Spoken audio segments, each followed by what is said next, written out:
Ladies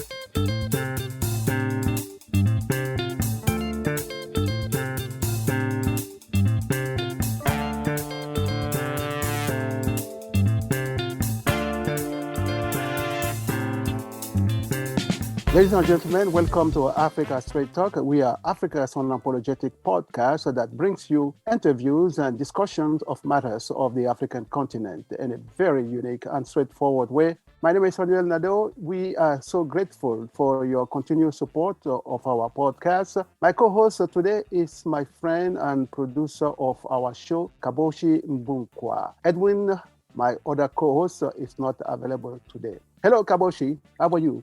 I'm great, Nado. How are you doing? I'm doing fine. I mean, it's really beautiful today. I mean, we'll be having some great weather, and especially after the change for the summertime. Oh, Lord. Don't even start with daylight saving time. Actually, it's quite nice. I still feel robbed of my 1 hour of sleep. But I can't complain. The weather is getting nice, yes. You are so American. Americans are complaining all the time. But you know what I hear though? The Congress, they just passed, I think it's this week, they just passed a law to leave it like that. They won't go to change it ever. Yeah, well, I did read somewhere that they tried to change it in the 70s and it didn't work. This time it works. They change it. Everybody, right. Yeah. Let's see how people feel in the fall. Yeah, when it starts getting very dark. Yeah, at 3 o'clock and everyone starts complaining. As you said, Americans complain too much. We do. But where is Edwin? What's up with him missing the show, man? Oh, well, you know what? As a matter of fact, he did a great show yesterday on our Africa Mix on KRW San Francisco. He did a great show. I listened to the show, yes. It was really great. I love it. Oh, nice. Maybe that exhausted him, huh? Yeah, probably. He put a lot of effort because we are in this membership campaign that we do twice a year. Yeah. And so I think he's tired a little bit. Maybe. Oh, wow. So I thought now that you've said that, I feel bad because I was thinking he was slacking off. Really?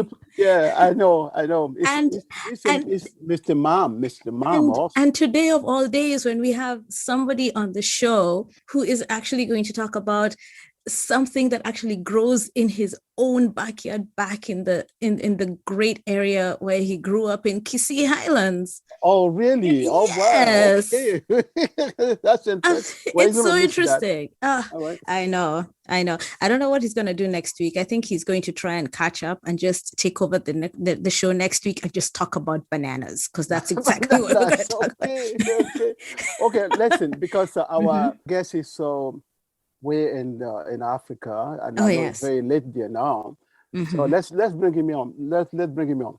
Okay. Sure, absolutely. Our guest today is Kimani Muturi. He is a graduate of Makerere University in Kampala, Uganda, and Kenyatta University in Nairobi, Kenya.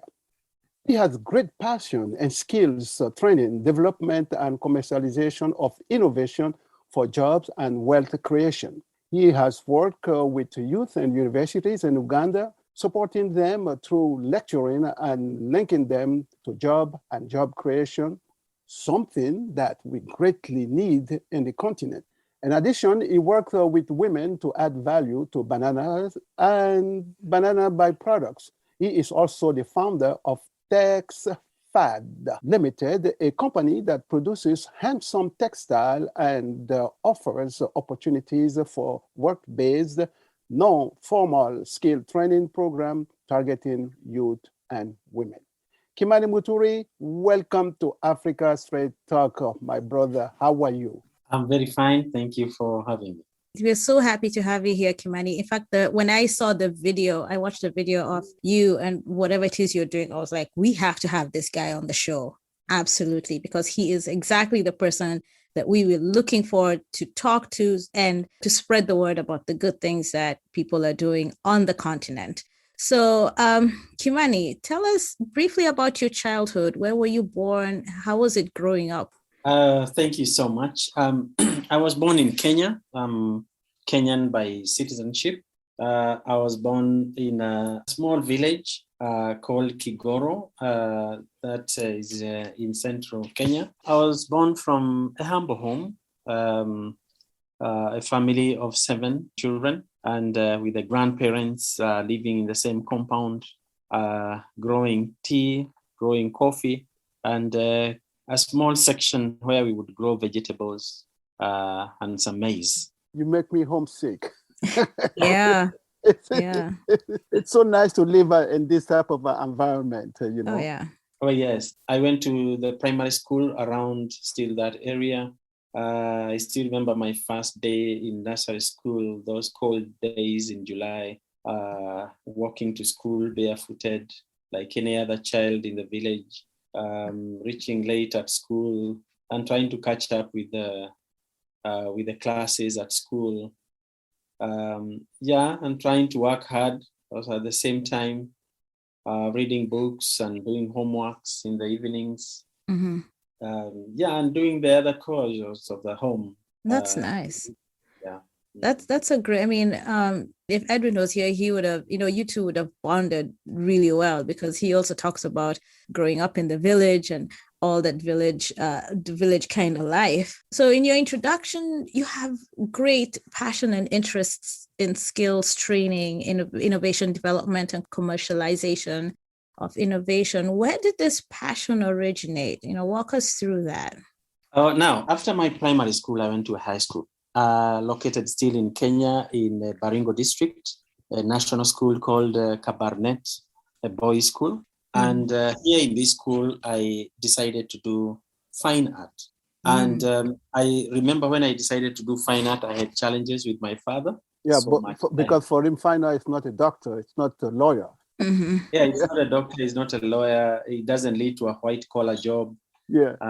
Probably the artists in the country were people who would struggle to earn a living, struggle to sell their items and all that. So it was not a good, let me say, an appealing profession for any parent to advise the child to take that direction. Mm-hmm. So at a given point, my father called me a traitor of a family. Oh, no. No. Oh, that's terrible. Yes, because I had chose to go a different direction away from what my brothers and my sisters were going to. But I was following a passion that I had discovered in my primary school. In my upper primary school, I had started drawing charts for teachers who would like to have teaching aids in their classes. And I realized I had a talent in fine art. So I wanted to pursue this fine art talent at high school and also at the university. But then I had to choose my way and insist on my way. And my father didn't pull me out of it. I think he gave up and supported me to move on. Mm-hmm. I remember in my Form 2 class, we went for a trip to Nairobi and we visited a women group where members of this group were weaving using wool from sheep. Now, these women would go and get fresh wool from the sheep, clean the dirty wool, and then spin into a yarn, and then use that yarn into knitting and weaving carpets, and that blew me off. Wow. Mm-hmm. And that is where I also now took interest in hand weaving or textiles hand weaving. Is your dad still alive? My dad is still alive. I don't know whether he'll be listening to this, but he's going to listen to it. You make sure you give him to listen to it, because in today's technology, fine art is part of today's technology, if you notice that. Because when they design the board, they design all this game, it's all part of what fine art. Yeah, it has expanded. Mm-hmm. The fine art has moved from what we know as traditional arts to now digital arts. Exactly. Yeah. Yes. And industrial arts, commercial arts. Yeah. Mm-hmm. Yeah. So it has really moved on. Mm-hmm. Yeah. So when I finished my high school, I went to Kenyatta University and I was admitted for a Bachelor of Education degree, and I was doing fine art and literature. When I joined second year, I dropped literature and majored in fine art. And in fine art, I specifically went for hand weaving. And I started learning how to weave using hand looms, how to design fabrics using drafting systems on paper. Then we were not doing the digital hand weaving, drafting. Finally, I had achieved what I wanted, to be a fine artist, and specifically to be a textile artist. I noticed that your education took you to different countries. How was the experience attending this university in these countries? Now, that university was still in Kenya. The Kenyatta University is in Kenya. It is the master's degree that I did at Makerere University in Uganda later on, because after my university, I was posted to teach in a secondary school in the western side of Kenya, a place called Homa Bay, which was very far away from my home. And this place specifically called Suba is a place that is semi-arid. It borders the Lake Victoria, and I was posted to a secondary school there. And I remember my first day when I went to report, I said I could not go back to teach that in that school, because the school, one thing, was far away from home. Secondly, it was in a semi-arid area. Me, I had come from highlands where we grow tea and all that. And now this community was a fishing community and very hard a place to live in. I remember I was getting an increment on my salary of 3,000 Kenya shillings for hardship allowance. Oh, wow. And life was very difficult. I taught for 2 years, but I also had a lot to learn, because during that time, the place was so hot that we couldn't teach in the afternoon. We would teach only in the morning up to lunch hour. And in the afternoon, nobody goes to class because it was too hot. So during that afternoon time, I joined an NGO, started doing some skills training work to the community around the islands. And I became a youth coordinator of the district in the process. So my interest to skill, my interest to work with the youths, my interest to work with the hands-on, training developed at that time. When I got the opportunity to come to Uganda, now to train weaving in a teacher training institution, I thought that was progress, because now it was moving me from a high school teacher to a college teacher, what we call a college here, a tertiary institution that is teaching teachers now who would go and teach in those schools. Yeah. So by then it was called the Institute of Teacher Education, Chambogo. But then it has since transformed into a university, which we now call Kyambogo University. That's interesting how, your life starts off in one place and, kind of transitions as you move along. As you're learning and growing, you find opportunities and, and use the same skills that you've, like the fine arts, and you're kind of like morphing it and using all the other skills that you're getting as you grow. You're weaving it into this fine art passion of yours. So bananas, when did that happen? I mean, were you just walking around in Uganda? Because Uganda grows, it's like banana land, right? How did this idea of using bananas to make textiles come about? Well, it's very interesting.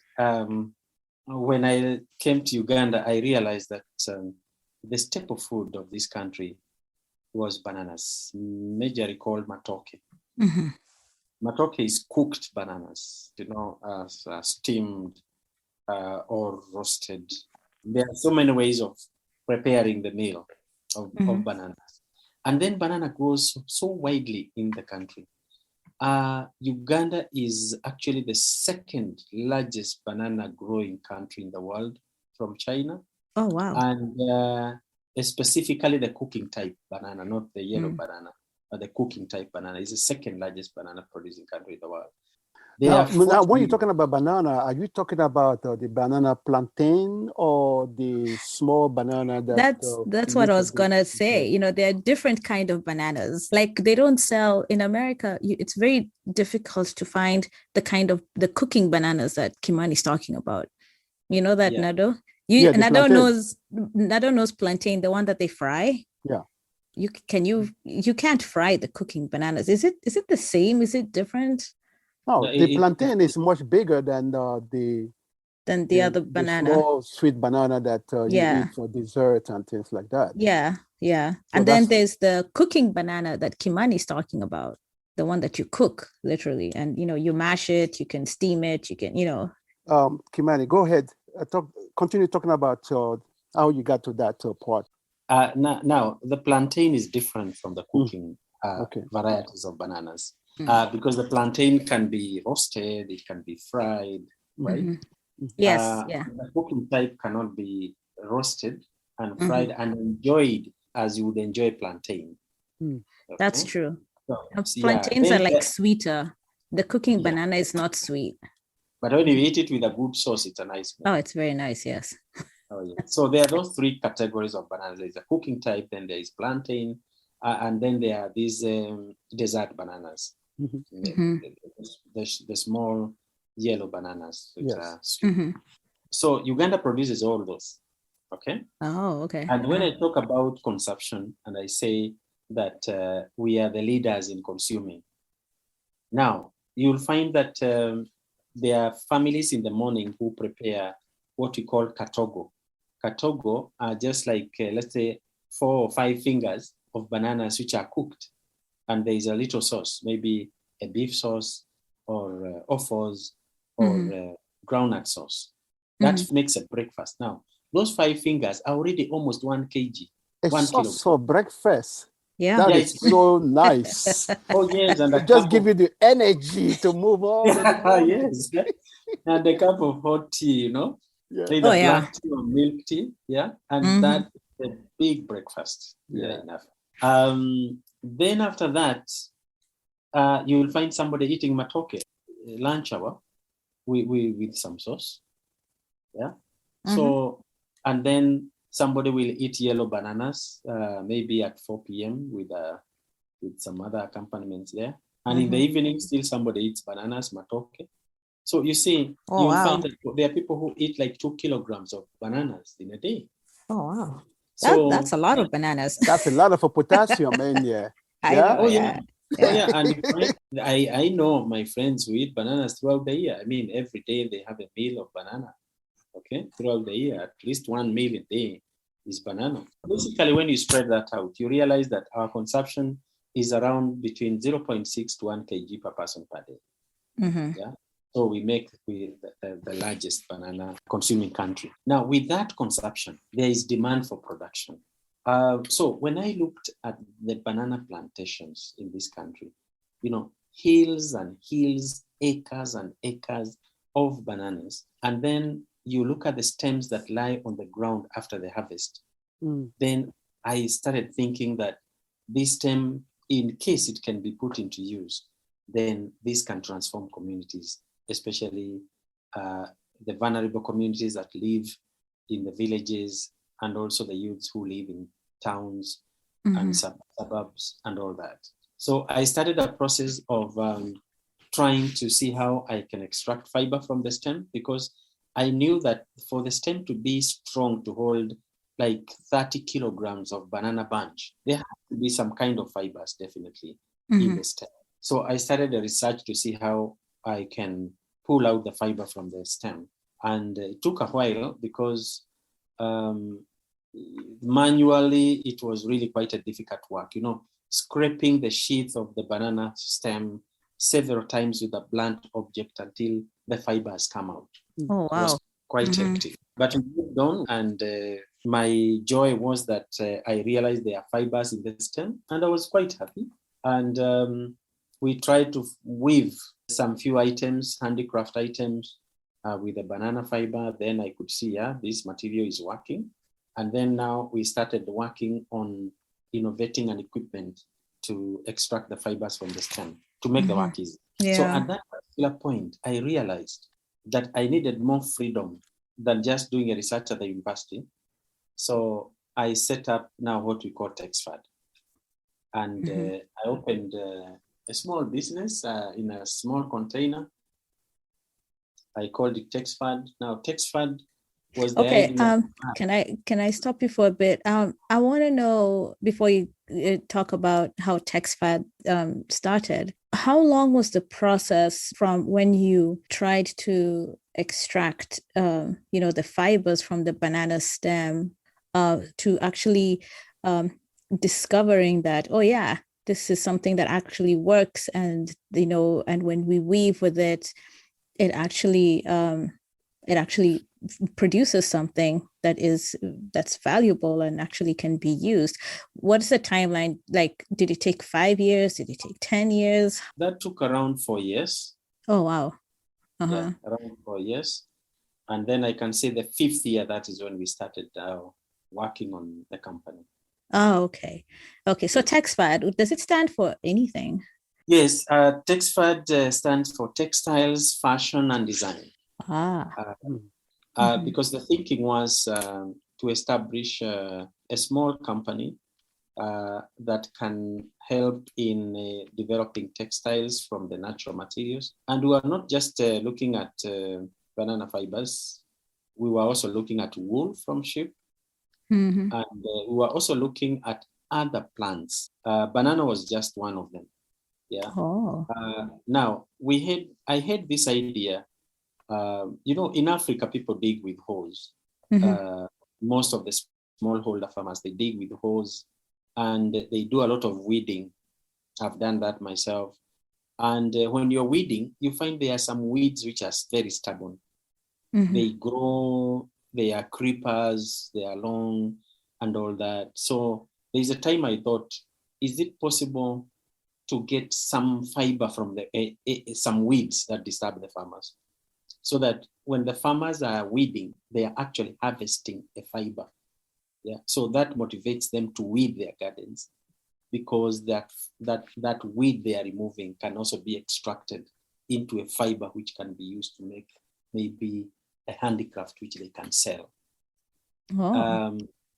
So I had tried a number of plants. I've tried so many plants. At a given point, I had also tried aloe vera to see whether I can extract a fiber, because aloe vera has herbal properties. Yes. Yes.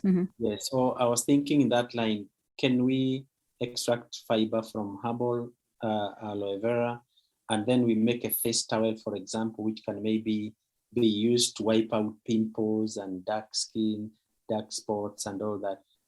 But I didn't take up, I had so many things I was thinking about, so I didn't take up quite a number of them. Okay. Because I had to take what was available quickly and accessible easily. So I concentrated on banana stems. So you, I know that you are working with a lot of youth. And would you say that the TextFad is an incubator for youth skills? Because I think you are educating the next generation of African entrepreneurs. And I wanted to know, what are some of the challenges that you encounter on a daily basis, if any? Well, I can say that, yes, I do that. I work with youths, and I train them. I pass them the skill of using natural fibers, specifically banana fibers, how to extract, how to innovatively use fiber to create an item which can be sold out there. And most of them have succeeded, and I'm happy to see most of them earning and living a good life, a comfortable life. Oh, that's nice. Yes. Now, the challenge that I find is that my mind keeps thinking about what else can be made from banana fiber. And I'm so passionate with this fiber that one time I went to Mauritius, and I was very happy when they cooked for me a stem, and we ate it as a snack. Oh, really? And Mauritius, the little island over there on the coast. That plant is really versatile. Now, my biggest challenge is that I'm not a scientist from my background, but then I need to work with scientists to realize the ideas I have, so that these projects can come out as products, and these products can be commercialized. Now, for example, I look at a human being. I look at Ugandans who are eating bananas, and they are happy eating bananas. bananas here are also used to make wine, banana wine. They also used to make banana juice. Okay, so that covers the nutrition part of banana. But then now I look at the outside. So I look from the head to the toe, and I ask myself now, will I ever make a fabric that can be used as clothing from banana fiber? And I started that research already. Okay. So now I've worked with scientists up to some point, and we have now softened banana fiber to the level of cotton, and we have tested it through an industrial textile mill, and we now know that we can make a yarn, and that yarn will make a fabric, and that fabric will make a shirt, a dress, a trouser, or something else for wear or for interior furnishes. That is so interesting. Oh yeah, that will come soon. By the close of the year, I think we shall have a choice either to buy a cotton fabric or a banana fiber fabric. And it has the same qualities as a cotton fiber, the cotton that we know and love so much. Oh yes. And the beauty with this fiber is that it can also be customized to mimic other types of fabrics. Oh. Yeah. So it can appear like cotton, it can appeer like velvet, chiffon, those kind of fabrics. And it will resist season. It will resist the seasons. Yes, it will resist the season, just like cotton does. It will also have a lifespan, just like cotton. Oh yes, that's where we are. Now, when I look at our African women and the way they keep buying these synthetic hair extensions. Yes. Now, the time when I'm working with these fibers, softening them and all that, I realize that I'm beginning to see something like hair. So we also took that line and we started now trying to make the hair extensions from banana fibers. And it came out very successfully. We tried it on various ladies and it worked so well. And only a few challenges that we are trying to clean up, because when you comb it, it has a lot of fluffs. But we are trying to look for the science that can help us remove these fluffs. And in the next few months, we are going to have it certified as a product which can be used safely by humans. Oh, that's great. Yes. That is much better than using hair of human dead hair. people. Dead people from all over China and all over India. Yeah, and I'm thinking also like cancer patients, you could create wigs for cancer patients. So that's one way to do it. Yes. Natural. Yeah, it is good for such patients. Yeah. Wow. I mean, you're doing so much already, just with one plant. Are you able to reproduce your little factory, your TexFad in Uganda? Can you reproduce it like in Western Kenya or, in Tanzania, in Rwanda? Is that something that you're thinking of doing? Now, our company is still a small company. Actually, it's just a medium company. And it's a company that has been growing brick by brick, small steps. And we have so many requests to replicate TexFad to so many places of this world, mostly West Africa. I think I have emails and messages from many countries in West Africa, in East African region also, in Jamaica, Caribbean, Solomon Islands, Oh, wow. Most of these places where banana grows. I was even offered citizenship in Jamaica. Yes, but I don't think that worked because now I'm 50 years. But I'll support them. Yes, with whatever needs they need. You are listening to Africa Straight Talk. Subscribe to our podcast on Apple, Google, Spotify, iHeartRadio, or wherever you find your podcast. Africa Straight Talk, Africa's unapologetic podcast. Now, there's one thing I didn't talk about. We have also started a process of developing a vegan leather from banana fiber. No way. So, and once we get this out, that will be a game changer, because the shoes, the belts, the hats, you can imagine. all that will be from banana fiber. Absolutely. I hadn't even thought of that, but yeah, yes. And that means that we'll have succeeded in clothing the human being, right from the hair to the toe. Wow. And that is our focus. We look forward.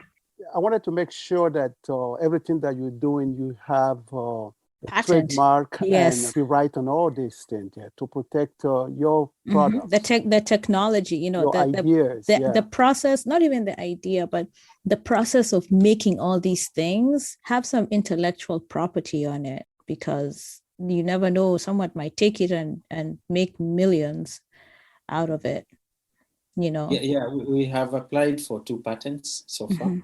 Okay, that's good. They're in the process. They also take time. Sometimes they take 4 years. Oh, yes, it does. 5 years. So we have 2 of them which are running. We are still waiting. Yeah, that's really, really important, because a lot of Africans have great innovation and great ideas and great processes, but they just don't protect themselves. And then someone else comes in and steals their ideas and steals their processes and gets a lot of recognition and a lot of money from that. And what happens to the poor Africans? They're left, in the dark, annoyed, angry, bitter, because of not protecting themselves. So I'm really glad that you're taking that extra step to protect yourself and your business. So Muturi, you've worked with youth, as we said earlier, but also you worked with women. And how were you able to get these women involved in these agri-business incubator programs? Was it difficult? Was it these women that work on the market or on the farm? Now, the agribusiness incubator was structured in such a way that it would work with universities, private sector, and also research organizations. We do have networks with these organizations and institutions in Uganda. And now they bring wealth to the incubator in terms of bigger networks, reaching to donors, and also reaching vulnerable youths in the communities. But where we work from, we keep seeing people coming to ask for training every now and then. So you find also people who are hawkers, they pass by and they see young people making very wonderful works from seemingly very common materials that they have in their environment. And then they always ask us, hey, how can I also start making the same? And we keep recruiting them. And by the end of the training, they start earning something good. They start doing something different. So let me say that there are so many youths in this country, and same case in Africa, who are looking for what to do. Yeah. If you just start this training center and just let one youth know that he can get a skill for free, for example, or at a minimum fee, he will bring so many of the youths who are also like the same situation in the village. Yeah. So, they're idols. And it's not even about idleness. The education system trains them to be like those people who work in offices.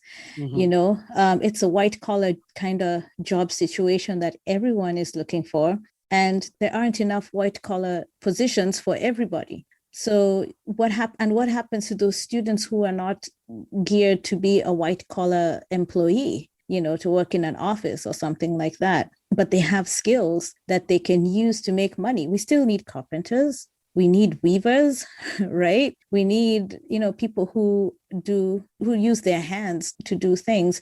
So, I think it's very important to have that aspect also and give them that option. So, Muturi, where do you sell your products? There's something I wanted to say before I come to that. You've talked about the curriculum. And I also happen to be a teacher, so a trainer. And yes, there are those who pass, get good grades, and have access to white collar jobs. But there are also those who fail, and there are also those who drop out. Okay. Mhm. And what pains me is that what makes them fail is actually not relevant to the needs of Africans. Because, for example, somebody is failing a question to explain how sugarcane is grown in South America, and somebody fails a question and becomes a failure of a system. Mhm. Exactly. I Mhm. totally agree with you because I was at one time also an instructor. Yeah, Mhm. I exactly agree with you. Have nothing Yeah. to do with their culture, nothing to Yeah. do with the environment, and you ask them this question. Well, yes. So I just wanted to note that Mhm. our dropouts, our failures of a curriculum are not actually failures. It's only that we are using old style curriculum. Some of curriculum systems that we still have are still colonial. You know, I'm Uh, glad that you brought that up because I think like a few years ago, I think he was in Liberia. The education department there went to purchase some curriculum or some exam from United States and give that exam to all the Liberian colleges or I think what I call it university, something like that. And everybody fell. The entire education system fell on that yeah. test. Yeah. So my thinking is that we have a lot of good knowledge, our cultural knowledge, our indigenous knowledge, that has been left to, if I can say, to rot away. And that knowledge can be developed through learning, through curriculum. And that curriculum, people would connect better with such a curriculum because it carries their indigenous knowledge, their culture, and all that. And that culture can also be developed into industries, okay? Into various cultural industries, into various industrial manufacturing businesses or companies, all right? But based on the culture and based on the indigenous knowledge that we have in Africa. That point is lacking in our curriculum. And that knowledge is dying off, okay? It is dying off. So when I look at the weaving, for example, Yeah. and I look at the processes that our grandparents were using to weave, you cannot trace it now. The knowledge is all gone. But if that knowledge would have been developed to a digital period now, digital level, then we would be having a product that is uniquely African, that would be going out there to the world. But then all that has now been slowed down because of the white collar target curriculum. Where do you sell your products? Now, my products are sold locally, especially in Uganda. And we are still doing them, we're selling them locally because that is the capacity we have for now.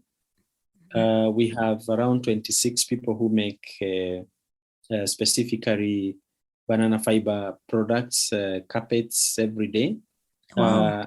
But we have quite a large clientele, expatriates and high-class people who connect very well with these products. We have a lot of requests to supply some companies in UK, in US.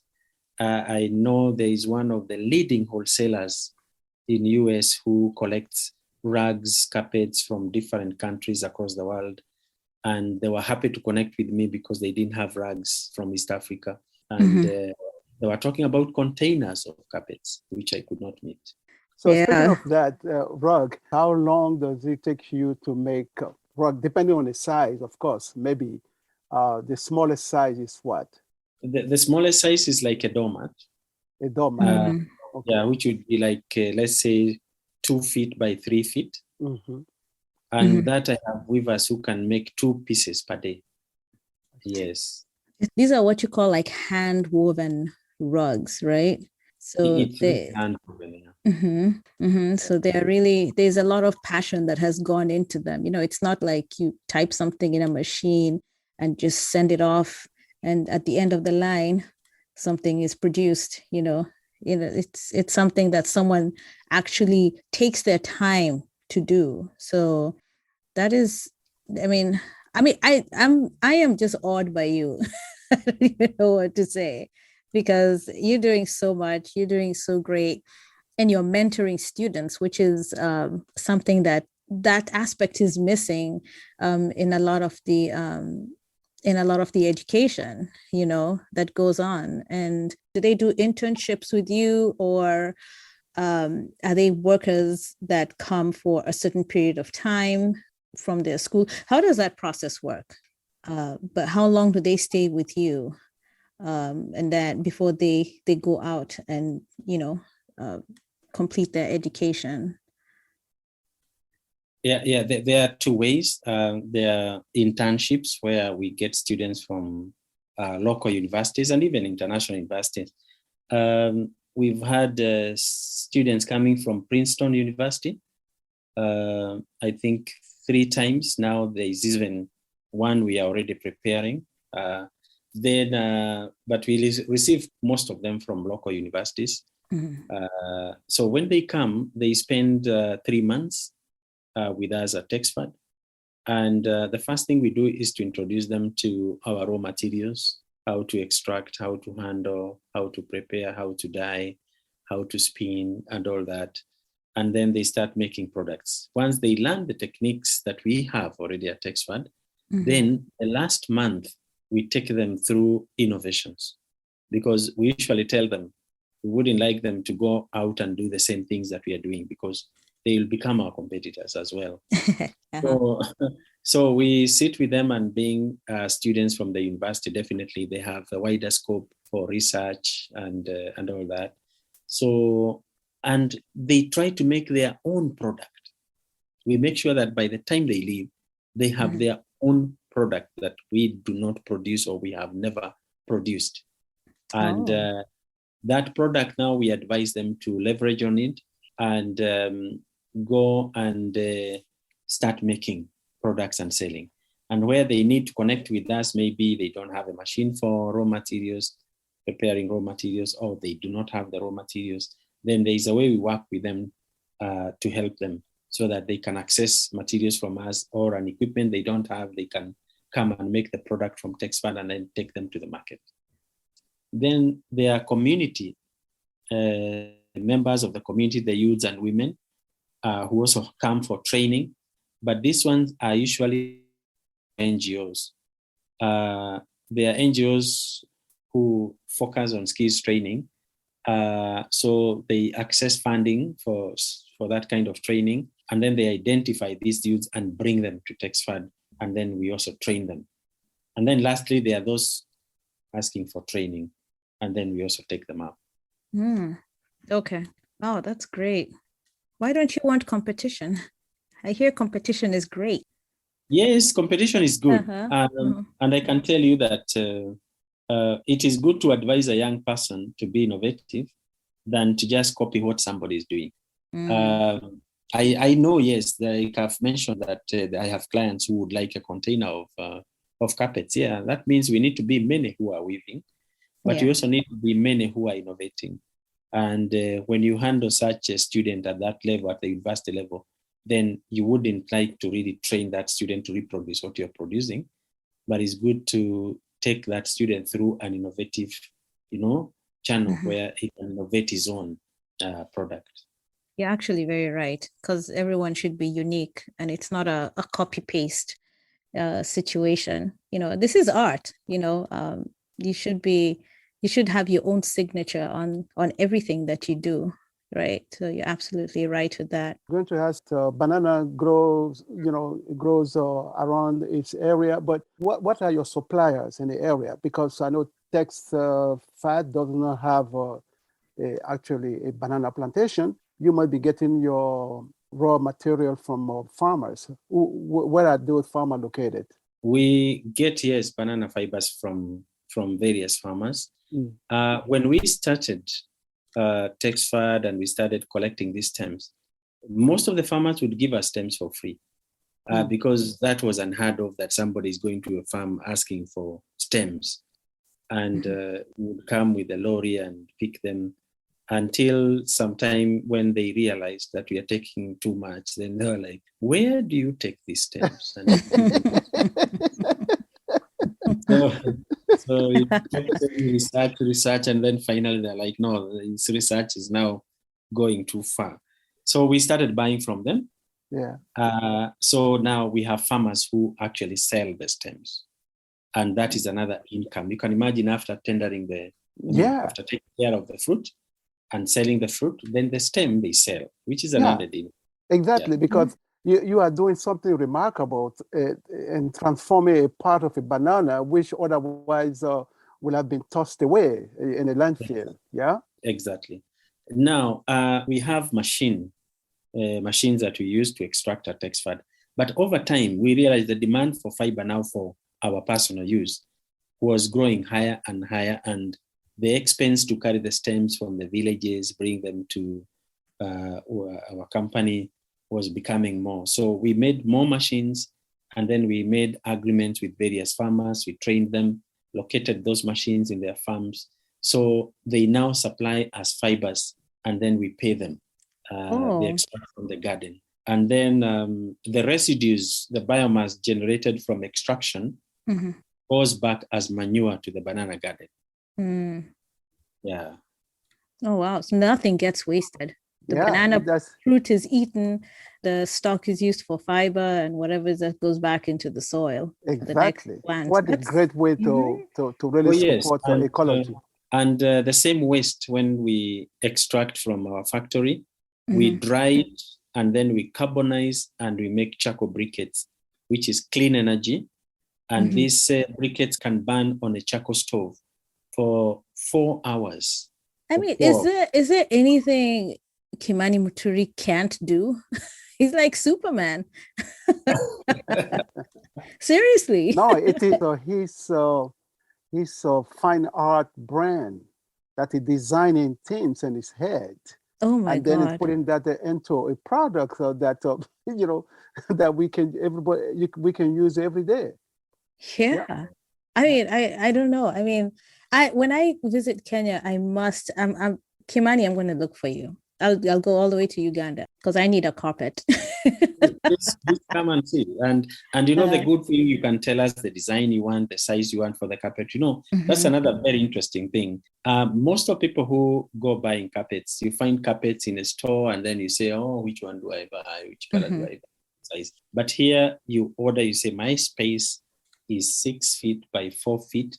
Make for me this carpet, make for me this color, make for me this design. So it's a custom made. So it is actually the best deal. And a 6 by 4 carpet, how long does that take to make? That would take around 3 days. For the ribbon. Wow. Okay. Yeah. Oh, that's fantastic. I am going to come look for you. I can't even lie. Do you have a website? Of course. You have a website. Where can people reach you? Yes, we have a website, www.texfa.co.ug. We are currently upgrading it in the next few weeks because we feel we need to update it. It's an old website. We need to update it and make it more engaging, and also an online shop. That's what we are working on. Yeah, this is We great. can also be reached on Facebook, TexFad, and also Instagram, TexFad. It's beautiful. Yeah, I'm actually on your website and I can see there's a flower pot. It's a pot. Yeah, it's really nice. I like that. It's and that's a pot. from Now, that pot is just a ceramic pot made from clay. Yeah. And then it's decorated with dry banana fiber. It's beautiful. And the design is beautiful. And so it's just adding value to the pot.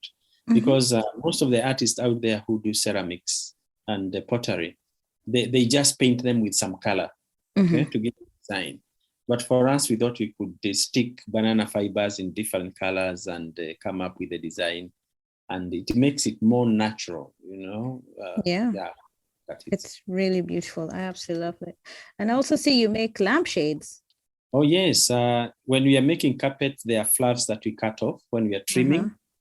And when we collect them, then we mix with a binder and then we cast them into lampshades.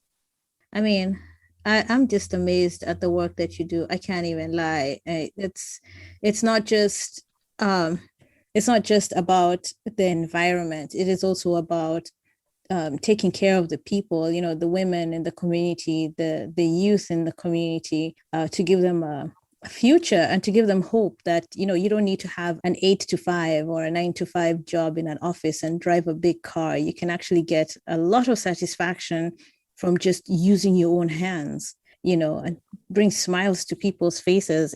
It's a mentality that has to change in the continent. And you're just one step, in achieving and attaining that goal. Kimani Muturi, thank you for being on our show. You are really doing some remarkable things. Everything that you're doing is really great for the economic development of the continent, not just of your country or the country that are near you, but as you said, that there are countries in West Africa who are also looking for your work. So we really appreciate everything that you're doing and helping the children, the women. Thank you very much for being on our show. Africa Straight Talk was presented by me, Kaboshi Mbukwa, and my co-host, Emmanuel Nadeau. Find more episodes on our website, africastraighttalk.com. You can also find us wherever you find your podcasts. We are on Twitter at Africans Talk, and you can follow us on Facebook and Instagram by searching Africa Straight Talk. And of course, don't forget to tell all your friends about us. To become a sponsor of our growing podcast, email us africastraighttalk@gmail.com. Until next time, Zenado. The coronavirus and its variants are still around. Don't let your guard down. Wear your mask as recommended, and please get your vaccine and booster if you haven't already. It is safe. Continue with safety precautions to protect you and your family. Be safe, be well, and love one another.